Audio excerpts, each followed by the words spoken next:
여러분 안녕하십니까? 2022년 8월 12일을 맞아서 오늘도 하나님께서 주시는 말씀으로 은혜를 나눕시다. 창세기 6장 11절에서 22절까지인데 제가 앞부분 봉독합니다. 12절 하나님이 보신즉 땅이 부패하였으니 이는 땅에서 모든 혈육 있는 자의 행위가 부패함이었더라. 하나님 노아에게 이르시되 모든 혈육 있는 자의 포악함이 땅에 가득함으로 그 끝날이 내 앞에 이르렀으니 내가 그들을 땅과 함께 멸하리라. 너는 쿠페로 나무로 너를 위하여 방주를 만들되 그 안에 칸들을 막고 역청을 그 안팎에 칠하라. 하나님께서 이처럼 배를 만드는 구조를 또 가르쳐 주시고 또 각종 동물들을 각 쌍씩 배로 들여오게 하라고 하시면서 마지막 22절 노아가 그와 같이 하여 하나님이 자기에게 명하신 대로 다 준행하였더라. 아멘.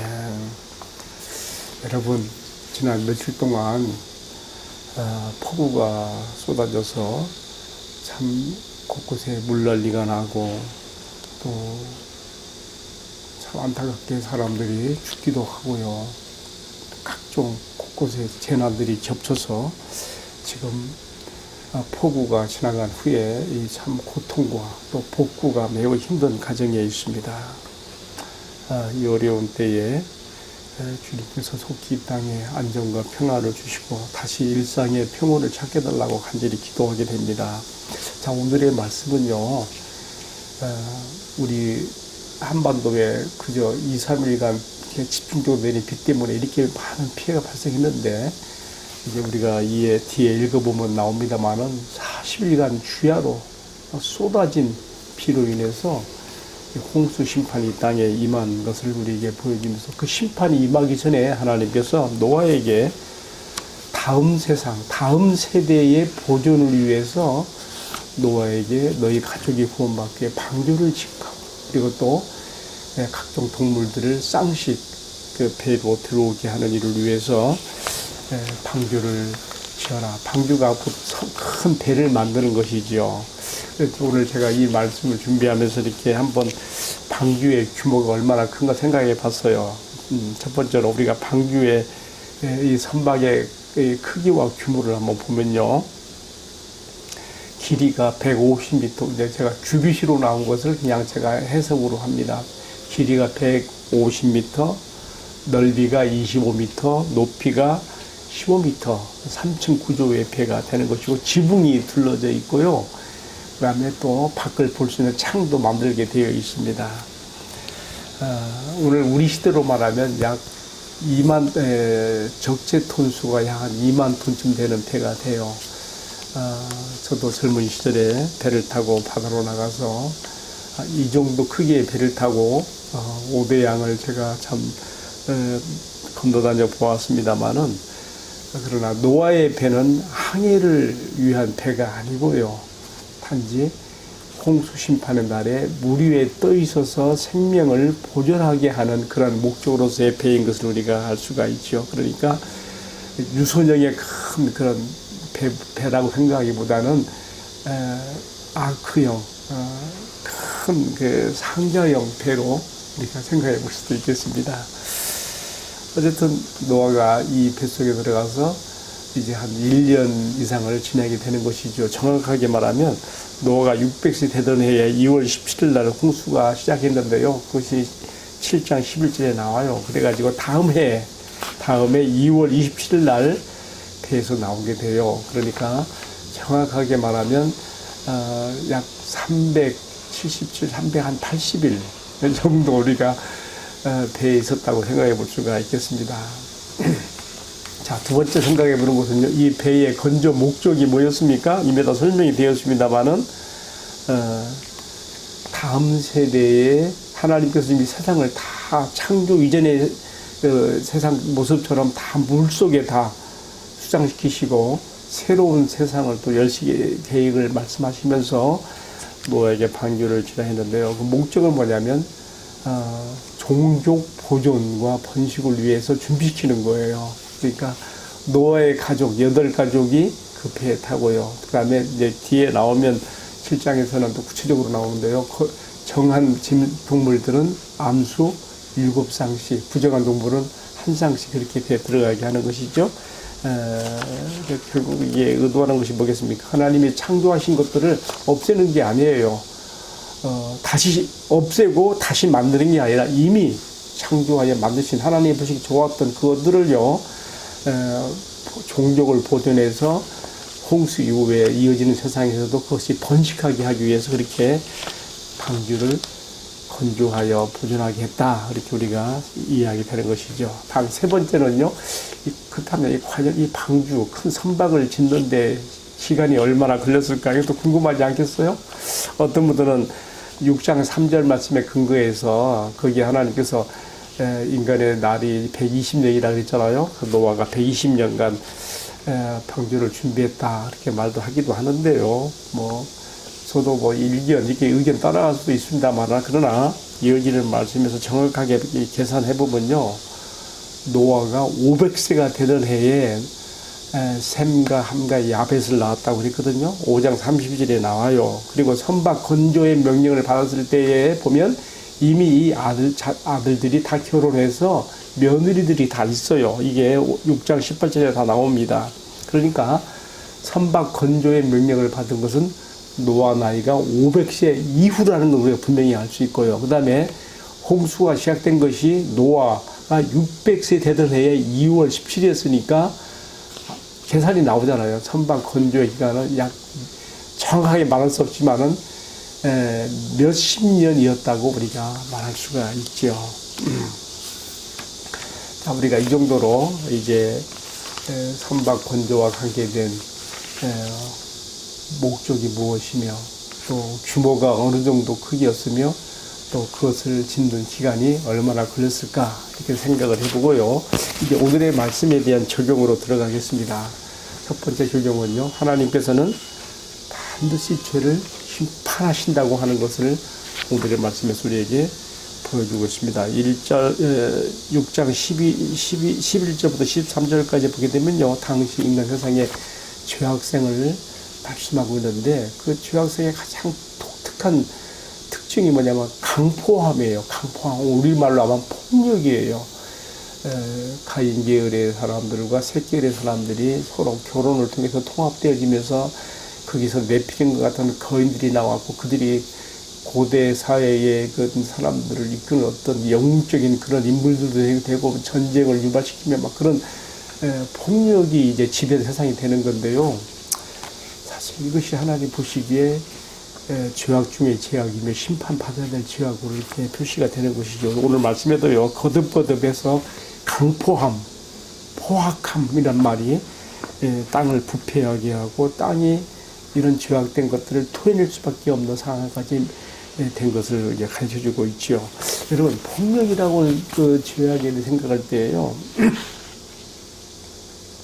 우리가 여러 가지 면으로 생각할 수 있어요. 신체적으로 보면 힘 있는 자가 힘 없는 자, 약한 자를 신체적으로 강하는 폭력을 일 수 있고요. 또 요즘 우리 사회에 자주 언론에 회자되고 있는 성폭력도 생각해 볼 수 있고요. 또 경제적으로는 돈이 많고 적고에 따라서 가불관계가 된 경제적인 폭력도 나타날 수가 있고요. 또 가장 쉽게 나타날 수 있는 폭력, 또 그런 좀 큰 해를 주는 폭력이 뭐냐? 언어 폭력이죠. 언어 폭력도 아주 심각합니다.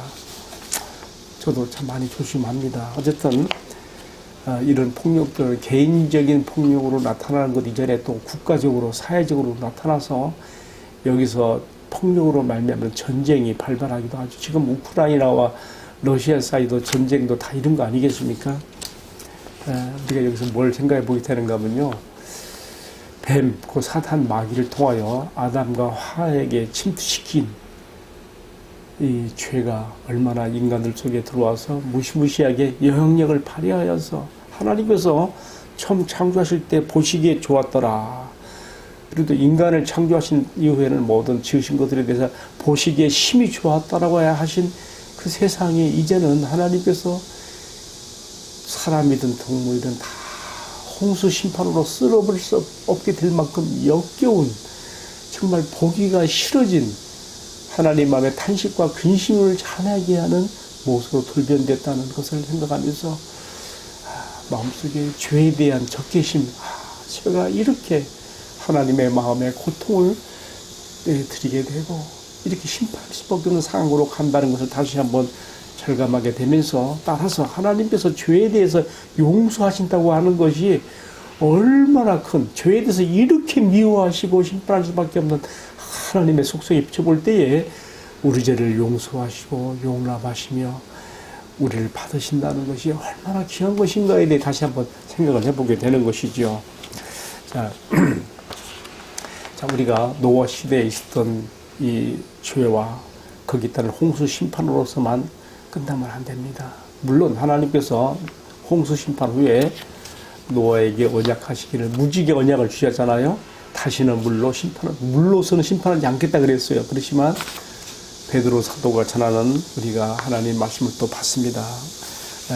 베드로후서 3장 6절로 7절에 나와 있지 않습니까? 이로 말미암아 그때 세상은 물의 넘침으로 멸망하였을 때 이제 하늘과 땅은 그 동일한 말씀으로 불사르기 위해서 간수하신 바 되어 경건치 아니한 사람들의 심판과 멸망의 날까지 보존하여 주신 것이라. 노아 시대와 다를 바 없는 버금가는 죄악의 모습이 오늘 우리 시대에 횡행한 것을 보면서 죄는 결국 하나님의 심판에서 피할 수 없다는, 하나님의 진노와 심판을 가져온다는 것을 보며 이제는 물의 심판은 아니지만 불로서 심판을 앞에 놓고 있다는 임박한 진노의 심판을 우리가 경고를 받게 되는 것이죠. 베드로후서 3장 12절 13절에는 그래서 오늘 우리에게 이렇게 경고하고 있습니다. 하나님의 날이 임하기를 바라고 간절히 사모하라. 그날에 하늘이 불에 타서 풀어지고 체질이 뜨거운 불에 녹아지려니와 우리는 그의 약속하신 대로 의에 거하는 바 새하늘과 새 땅을 바라보는도다. 노아처럼 하나님께 향하여 믿음을 가지고 이 악한 시대를 하나님 중심으로 경외함으로 믿음으로 살아가는 우리들은 바로 베드로 사도가 전하는 이러한 자세를 가지고 살아야 될 것입니다. 이제 오늘의 말씀 마지막으로 제가 제목으로 그런 말씀인데요. 이 시대에 또 한 사람 노아로 살아가기 하는 제목입니다. 노아는 하나님께로부터 세상의 심판에 대한 말씀을 듣고 방주를 예비하라 했을 때에 눈에 보이지 않는 후대의 일이지만 그는 이 말씀을 믿고 받아들이며 경외함으로 방주를 예비하였다고 하였습니다. 여러분, 대개 이 선박 건조는 바닷가에서나 강가에서 해야 되지 않습니까? 그래야 선박이 건조된 다음에 물에 띄울 수가 있는 거거든요. 근데 노아는 그렇지 못했던 것 같아요. 육지에서 혹은 산에서 나무를, 잣나무, 우리 말씀에는 여기 보니까 뭐라고 왔는가 하면은 코페르 나무라 그랬죠. 여기 옛날 성경에서는 잣나무로 나오죠. 그러니까 나무를 베어서 방주를 짓게 된 거 보게 되면, 그리고 그다음 역청은 석유에서 나오는 요소인데요. 말하자면 기름기가 있는 역청을 칠해서 방수 작용을 하게 하는 것이죠. 산에서 잣나무를 베어다가 방주를 쳤단 말이죠. 사람들이 보기에 우스꽝스러운 것이죠. 무슨 선박을 바닷가, 해안가나 강가에 짓는 게 아니라 산에서 짓고 있으니 무슨 조롱과 비난이 그에게 쏟아졌지요. 그러나 노아는 하나님의 말씀을 믿고 의지하고 경외함으로 방주를 예비했다고 그랬습니다. 히브리 11장 7절에 나와요. 믿음으로 노아는 아직 보지 않는 일에 경고하심을 받아 경외함으로 곧 닥칠 홍수의 심판에 대해서 하나님 앞에서 두려움과 또 하나님의 말씀에 대해서 믿는 그 경외함으로 방주를 준비하여 그 집을 구원했으니 이로 말미암아 세상을 정죄하고 믿음을 따르는 의의 후사가 되었느니라. 아멘. 자, 노아는 이 선박을 건조하면서 무사람들의 조롱을 받았고 또 무시를 당했지만, 그러나 그 자신 역시 죄악 세상을 향하여 회개를 선포하며 또 죄악을 책망하면서 사람들에게 닥쳐올 심판을 엄하게 경고했다는 것이 여기에 이로 말미암아 세상을 정죄하고라는 말 속에서 우리가 의미를 살펴볼 수가 있습니다. 여러분, 여기에 우리가 또 한 사람 노아로서 이 세상을 우리가 살아가는 비결이 있습니다. 내가 세상에 죄악에 빠져들지 않고 노아와 같은 또 한 사람 신앙인으로 살아갈 수 있는 비결은 내가 노아처럼 이 죄악 세상으로 받는 유혹과 또 비방들이 나를 둘러싼다 할지라도 내가 곧 닥칠 하나님의 심판을 아는 자로서 도리어 세상 죄악에 대해서 분개하고 책망하며 임박한 하나님의 진노를 전하는 자세를 가질 때에 내가 또 한 사람 노아의 길로 갈 수 있다는 것을 마음 깊이 새기게 됩니다. 어제 저는 말씀 묵상하는 가운데 하나님께서 인간에 대해서 말씀하시기를 사람의 생각이 항상 악할 뿐임을 아시고 사람 지으시면서 후회했다 그랬습니다. 사단, 뱀을 통해서 사단이 인간에게 죄악이 들어오게 했는데 그로 인해서 인간의 마음 생각이 항상 악할 뿐이라. 또 8장 21절에서는 사람이 생각하고 계획하고 어려서부터 악함이라. 저는 이 말씀 앞에서 절망하게 돼요. 정말 인간이란 무엇인가? 뭐 인간학에 대한 연구도 많이 나옵니다만 결국 인간이란 무엇인가? 항상이란 속에 죄의 굴레에서 벗어날 수 없는 인간의 자세인 것을, 모습인 것을 깨닫게 되면서요. 그래서 내가 24시간 주님을 의지하는 마치 포나무에 붙어있는 가지처럼 내가 주님께 붙어있는 자세가 아니면 정말 내가 주님 말씀에 많이 말한 것처럼 자든지 깨든지 주와 함께 먹든지 마시든지 주의 영광을 위하라는 이러한 자세가 되어 있지 않으면 내가 언제든지라도 세상 유혹과 시험 가운데 내가 빠질 수밖에 없는 항상 악할 뿐밖에 없는 인간의 모습인 것을 절감하게 되고요. 따라서 내가 이런 죄악 세상에서 자신을 지키고 노아처럼 세상을 향한 세상을 정죄한 자로서 의의 흐사로서 내가 남게 되는 비결은요. 노아가 갔던 길, 곧 비난과 조롱의 소리에도 불구하고 또 유혹과 시험의 그러한 환경에도 불구하고 이런 죄악 세상에 대하여 반격하는 자세로서 오히려 세상의 죄악을 책망하고 부르짖으며 회개를 명하고 또 주의 곧 임박할 진노의 심판을 외치는 자로서 나가야 된다는 것을 마음 깊이 새기게 됩니다. 그러면서 또 한 가지 꼭 잊지 말아야 될 것 무엇입니까? 노아와 그의 가족이 그리고 모든 동물들이 종족 보존을 위해 준비된 동물들이 그 방주에 들어가서 구원을 받는 것처럼 하나님께서 우리의 구원을 위해서 예비하신 우리 주님 예수 그리스도 안에서 우리의 구원이라는 거 기억해야 되죠. 성경 바울 서신에 가장 많이 나오는 말이요. 엔토 크리스토스, 그리스도 안에서라는 말이에요. 이 그리스도 안에서 다 해결돼요. 우리가 들어갈 구원의 방주로서 우리 주님 예수 그리스도 안에서 생명의 구원의 길이 있다는 것을 사람들에게 알리며 이 약한 시대를 또 한 사람 노아로서 힘차게 하나님 중심으로 하나님 나라를 위해 살아가는 신앙과 삶이 되기를 주님의 이름으로 축복합니다. 함께 기도하십시다. 사랑하시는 주님, 이 약한 시대에 죄악의 탕류에 밀려 떠내려가는 자가 아니라 오히려 주님의 심판 경고와 임박한 심판날의 두려움을 아는 자로서 세상 죄악의 흐름을 역류하며 도리어 세상을 향하여 주님의 심판을 외치며 매일매일 신앙의 집을 지어가듯 주님 안에 삶을 견고히 이루어가는 성도가 되게 하여 주옵소서. 이 은혜가 이 말씀을 시청하는 모든 성도들 가운데 함께하여 주옵소서. 존귀하신 우리 주님 예수 그리스도의 이름으로 기도하옵나이다. 아멘. 예, 마쳤습니다. 감사합니다.